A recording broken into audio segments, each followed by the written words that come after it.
we educate and make parents more aware of bath, book and bed, and establishing a ritual that really will set up the foundations for children to feel safe and secure, because that's how they sleep soundly.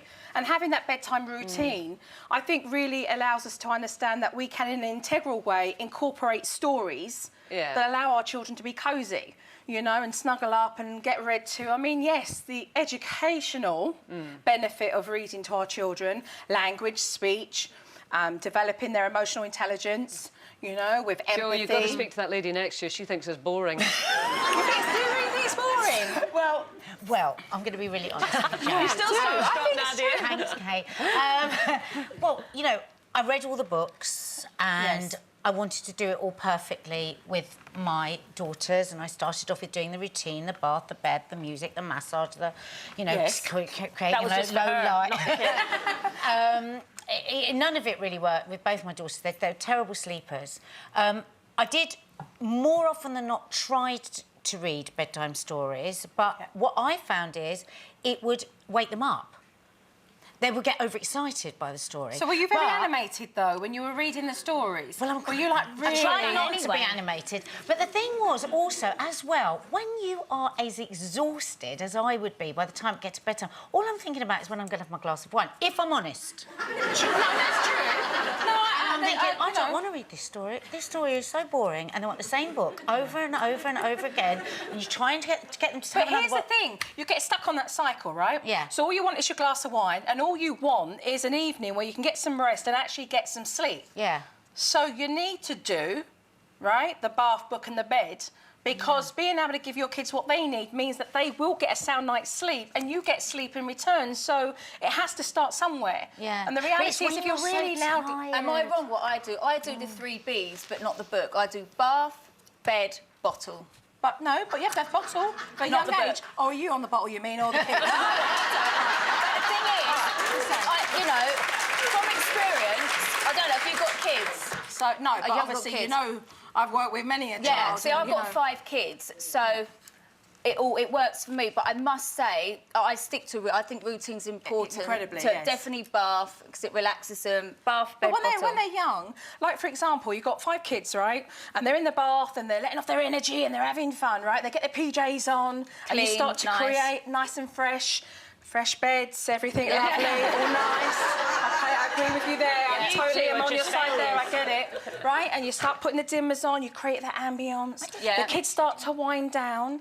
OK? And you do the stories. For the younger ones, you know, they do the stories, they have a bottle and then they go off to bed. My kids don't wake up, the young ones, till about 10:30, 11 in the morning. They go to bed about 6:30, 7. They sleep all through the night and they wait. I have to wake them up. What are you putting in the bottle? Nothing. But then, and that's the way it is. I think. But the routine has created this but ritual. You do make it sound, you know, pretty simple, as if it will always work. And I agree with it. I did it as well, but I mean, in reality, night after night, it's not always quite as easy. So here's Kids what I'm saying. There's no magic. There's no fancy, expensive toys. There's no gizmos. Yeah. It really takes a parent, OK, to understand the benefits of being able to do this bath time routine and reading stories to wind down the children to get them off to bed. It's no coincidence that 25 years of helping parents and being in homes for hours upon end, that no parents ever had an issue with that. And you don't, you know, because they I've never rocked them, so I always put them to bed awake. You don't pacify, Mine haven't got dummies or anything. But you are... I started doing the bath at like 3 o'clock because if I did it in the evening, they would be like,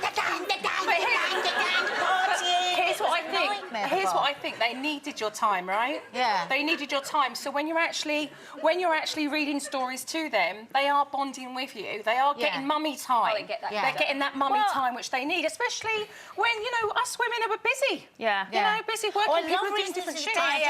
It's in this campaign is in conjunction with the Book Trust, isn't it? Correct. And it's launched today. Yes, isn't it, the 16th? and you know, basically, what we're talking about is a 14-day challenge to better sleep, because we all need it, you know. And I know that stories wind down children. Look, there may be parents out there that are not great readers. They might not feel really confident. A person with me, you can buy textbooks, but there's no textbook baby. Every baby, in my case, every baby's different. But I do think routine is important, but not every baby will. I think you should. Every baby. I did bath, book, bed, and I just left the kids downstairs to do what they want.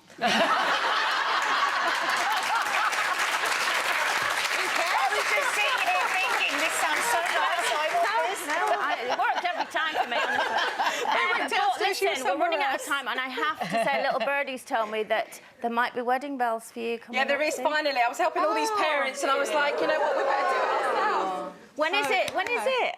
There's Tara. It is this year. Is it? Yeah. Sorry. So will you be trying to have babies? So, will I? I don't think I'll be trying. I think I'll be in fresh bed sheets, okay, doing both. So, no, imagine when you have kids and everything you've told everyone to do, yes, but it doesn't work for yours. I'd love to hear about that. No, I hope it does, but it will.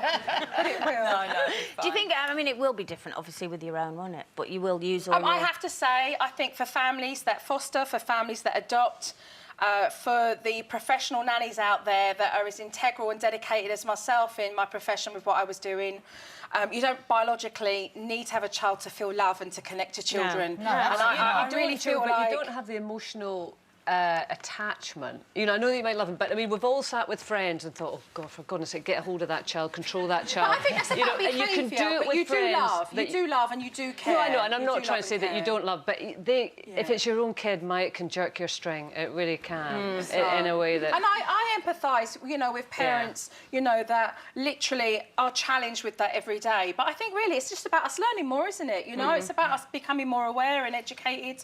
And if you do have them and you need a little time with me on the phone, I can talk you through it. On holiday together with the kids. For all I know, sometimes you have looked at my kids and think, I would like to wring their neck.